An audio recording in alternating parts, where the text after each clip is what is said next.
سورہ محمد کا دوسرا نام جو ہے نا جی وہ ہے سورہ قتال۔ سورہ محمد کا دوسرا نام ہے سورہ قتال۔ قتال کا معنی ہے اس آیت میں جہاد اور لڑائی کا حکم دیا گیا ہے۔ پڑھیے جی۔ بسم اللہ۔ محمد ہے یہ مدنی ہے اور اس میں 38 آیتیں اور 4 رکوع ہیں۔ اللہ کے نام سے شروع کرتا ہوں جو بہت ہی مہربان ہمیشہ رحم فرمانے والا ہے۔ الذین کفروا جنہوں نے حق کا انکار کیا، وصدوا اور روکتے رہے عن سبیل اللہ اللہ کی راہ سے، نہ خود ایمان لائے نہ دوسروں کو لانے دیا۔ اضل اعمالہم اللہ نے برباد کر دیا ان کے عملوں کو۔ جنہوں نے خود بھی راہ راست پہ نہ آئے، لوگوں کو بھڑکاتے رہے کہ یہ تم نے نہیں کرنا، اللہ فرماتے ہیں ان کے عمل ضائع ہو گئے۔ والذین آمنوا اور جو ایمان لائے، وعملوا اور عمل کرتے رہے، الصالحات نیک، وآمنوا اور ایمان لے آئے، بما نزل جو اتارا گیا، علی محمد محمد پر۔ ایمان لانے کے لیے یہ ضروری ہے ہر اس چیز پہ ایمان لانا جو محمد مصطفیٰ صلی اللہ علیہ وآلہ وسلم پہ رب نے اتارا ہے۔ یاد رکھنا جو رسول صلی اللہ علیہ وسلم پہ اترا ان میں سے کسی ایک چیز کا بھی انکار کیا تو آپ مومن نہیں ہیں۔ جو رسول پہ اترا ان میں سے کسی ایک چیز پر انکار، اللہ فرماتا ہے جو ہم نے رسول پہ اتارا ہے نا، وَهُوَ الْحَقُّ مِن رَبِّهِمْ، دلیل کیا ہے؟ وہی حق ہے ان کے رب کی طرف سے۔ کفر عنہم سیئاتہم اللہ نے دور کر دی ان سے ان کی برائیاں، وَأَصْلَحَ بَالَهُمْ اور سنوار دیا ان کے حالات کو۔ اب ہمارے ہاں کوئی بندہ جب چھینک مارتا ہے وہ کیا پڑھتا ہے؟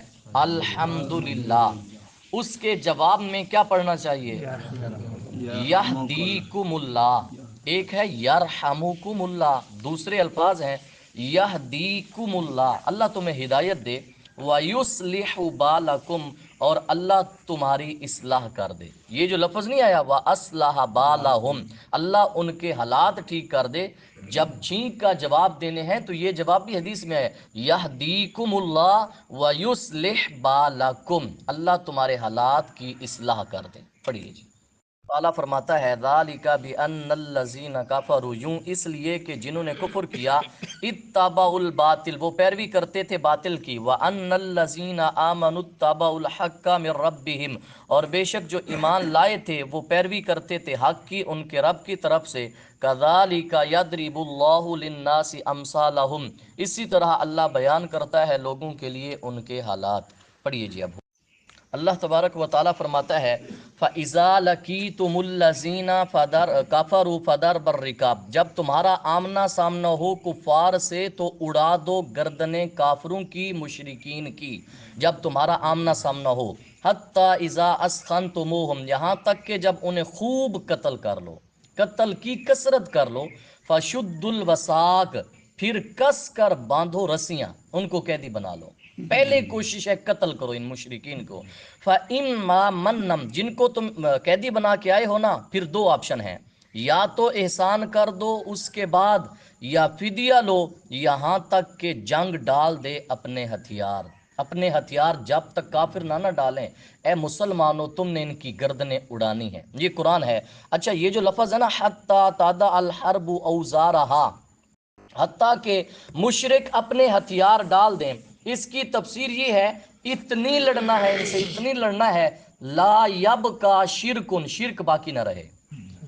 دنیا میں شرک کا خاتمہ ہونے تک ایک مسلم کی ذمہ داری ہے، ایک ہوں مسلم حرم کی پاسبانی کے لیے، یہ مسلمان کی ذمہ داری ہے۔ اور قرآن میں اللہ سورہ بقرہ آیت نمبر 193 فرماتا ہے وَقَاتِلُوهُمْ ان سے اتنا لڑو حَتَّى لَا تَكُونَ فتنہ فتنہ باقی ہی نہ رہے۔ رہے کیا یا اللہ؟ یَكُونَ الدِّینُ لِلَّهِ باقی صرف اللہ کا دین رہ جائے، وہاں تک تم نے لڑنا ہے۔ اب یہ ہے اللہ تبارک و تعالیٰ فرماتا ہے ذالک کا حکم یہی ہے میرے نزدیک، ان سے اتنا لڑو۔ وَلَوْ يَشَاءُ اللَّهُ یا اللہ تو اتنی قدرتوں کے باوجود خود بدلہ لے سکتا تھا، ہمیں کیوں آزمائش میں ڈالا؟ اللہ فرماتا ہے وَلَوْ يَشَاءُ اللَّهُ اگر اللہ چاہتا لن تاسرا تو خود ہی بدلہ لے لیتا، منہم ان سے، لیکن وہ آزمانا چاہتا ہے تمہیں بعض کو بعض سے، وہ ظاہر کرنا چاہتا ہے تمہارا رتبہ، وہ دکھانا چاہتا ہے کافروں کو مومنوں کے احوال۔ اللہ فرماتا ہے والذین قتلوا جب میں نے آزمایا جو شہید کر دیے گئے اللہ کے راستے میں، ان کے اللہ کبھی اعمال ضائع نہیں کرے گا، اللہ اعمال ضائع نہیں ہونے دے گا شہیدوں کے، بلکہ انہیں کیا کرے گا؟ پڑھیے جی۔ ورنہ جی جہاد کے متعلق کچھ حدیثیں سنیں، جہاد کے متعلق میرے آقا صلی اللہ علیہ وسلم نے فرمایا میری امت کا ایک گروہ ہمیشہ حق پہ رہے گا حتیٰ کہ اس امت کا آخری گروہ دجال کو بھی مار ڈالے گا۔ یہ میری امت کا گروہ ہوگا جو دجال کو قتل کرے گا۔ دوسری حدیث پاک سنیں، ایک شخص آتے ہیں، آ کر عرض کرتے ہیں یا رسول اللہ میں نے گھوڑا رکھنا چھوڑ دیا، میں نے ہتھیار اپنے سے دور کر لیے، چونکہ اب لڑائی ہونی نہیں ہے، لا کی تالا، اب لڑائی ہوگی نہیں، یہ آقا کی بارگاہ میں آ کے عرض کی جا رہی ہے۔ اب میرے آقا نے جواب کیا دیا؟ فرمایا الان جا القتال، فرمایا لڑائی تو شروع ہی اب ہوئی ہے، تم کہتے ہو لڑائی ہے نہیں، لڑائی شروع اب ہوئی ہے ان مشرکین سے، کافروں سے۔ فرمایا سنو میری امت تب تک ایک امت کا گروہ غالب رہے گا لوگوں پر، لوگوں کے ٹیڑے دلوں کو وہ سیدھا کرے گا، میری امت کا گروہ لوگوں کے ٹیڑے دلوں کو وہ سیدھا کرے گا۔ فرمایا اللہ ان کو رزق غیب سے دے گا، رزق کی ٹینشن نہیں لینی، رزق اللہ غیب سے دے گا۔ فرمایا حتیٰ کہ اللہ کا امر آ جائے گا، قیامت آ جائے گی۔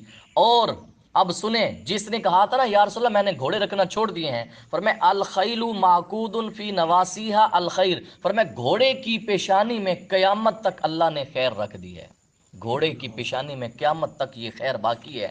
اب یہ ہے اللہ تبارک و تعالیٰ فرماتا ہے جب تک شرک کا خاتمہ نہ ہو جائے، چونکہ بات آئی وہ لوگ جو اللہ کے راستے میں شہید ہو گئے اللہ ان کو جنت میں داخلہ دے گا۔ اس پر حدیث پاک سنیں شہید کی شان، فرمایا شہید کو 6 عادتیں اس کو عطا کی جاتی ہیں، 6 مرتبے ہیں۔ سب سے پہلا یہ ہے خون کا پہلا قطرہ گرنے سے پہلے اللہ ہر خطا معاف فرما دیتا ہے، یہ شہید کی شان ہے۔ دوسرا، ابھی یہاں آنکھ بند نہیں ہوتی ادھر جنت میں ٹھکانہ دیکھ لیتا ہے، شہید جب اس دنیا سے جاتا ہے نا وہ گواہی دے رہا ہوتا ہے جنت میں اپنے ٹھکانے کی۔ تیسری بات فرمایا حور عین سے اس شہید کی شادی کرائی جائے گی۔ چوتھی بات فرمایا قیامت کے دن جو بڑا خوف نہیں ہوگا فاضا اکبر، اس سے شہید کو پناہ دے دی جائے گی، اس کو کوئی خوف نہیں ہوگا۔ اور فرمایا 5واں انعام یہ ہے عذاب قبر سے شہید کو محفوظ کر دیا جائے گا۔ اور چھٹا انعام یہ ہے قیامت کے دن ایمان کا زیور شہید کے گلے میں لٹکایا جائے گا، اور یہ سب کو پہچان کروا رہا ہوگا یہ ہے ایمان کا زیور جو اللہ نے مجھے بطور انعام عطا فرمایا ہے۔ ایک اور حدیث پاک سنیں، میرے آقا نے فرمایا شہید کی ہر شے معاف ہے سوائے قرضے کے، دین قرضہ معاف نہیں ہے۔ اور ایک اور حدیث پاک سنیں، میرے آقا نے فرمایا جو شہید ہے نا اپنے گھر والوں میں سے 70 بندوں کی شفاعت کل قیامت کے دن کرے گا۔ اب حدیث پاک ہے، میرے آقا صلی اللہ علیہ وسلم نے فرمایا جس بندے نے قیامت کے دن 3 بندے شفاعت کریں گے، الانبیاء ثم العلماء ثم الشہداء، فرمایا قیامت کے دن 3 بندے، ترتیب یہ ہے انبیاء شفاعت کریں گے، علماء شفاعت کریں گے، شہداء شفاعت کریں گے۔ علماء کے اندر پھر وہ جو جنہوں نے نیک اعمال کیے، پیر بن گئے، راہبر بن گئے، پیر طریقت جو بھی بن گئے، جو بھی لقب مل گیا، وہ علماء جو عالم ہے وہ قیامت کے دن بعمل شفاعت کرے گا۔ اس کے بعد شہید کا درجہ ہے، شہید بھی قیامت کے دن شفاعت، اگر شہید کر سکتا ہے تو شہیدوں کے سردار اور رسولوں کے سردار صلی اللہ علیہ وسلم وہ شفاعت نہیں کریں گے تو وہ بھی یقیناً گناہگاروں کی شفاعت کریں گے۔ پڑھیے جی، شہیدوں کو کیا کرے گا؟ اور داخل کرے گا انہیں بہشت میں جس کی پہچان اس نے انہیں کرا دی تھی۔ یہ پہچان کیسے کرا دی تھی؟ حدیث پاک کے اندر آتا ہے، میرے آقا صلی اللہ علیہ وآلہ وسلم فرماتے ہیں یہ جیسے فرمایا تم جمعے سے واپس آتے ہو گھروں کو پہچان لیتے ہو، اسی طرح جب شہید جنت میں جائیں گے اپنے مقام کو پہچان لیں گے۔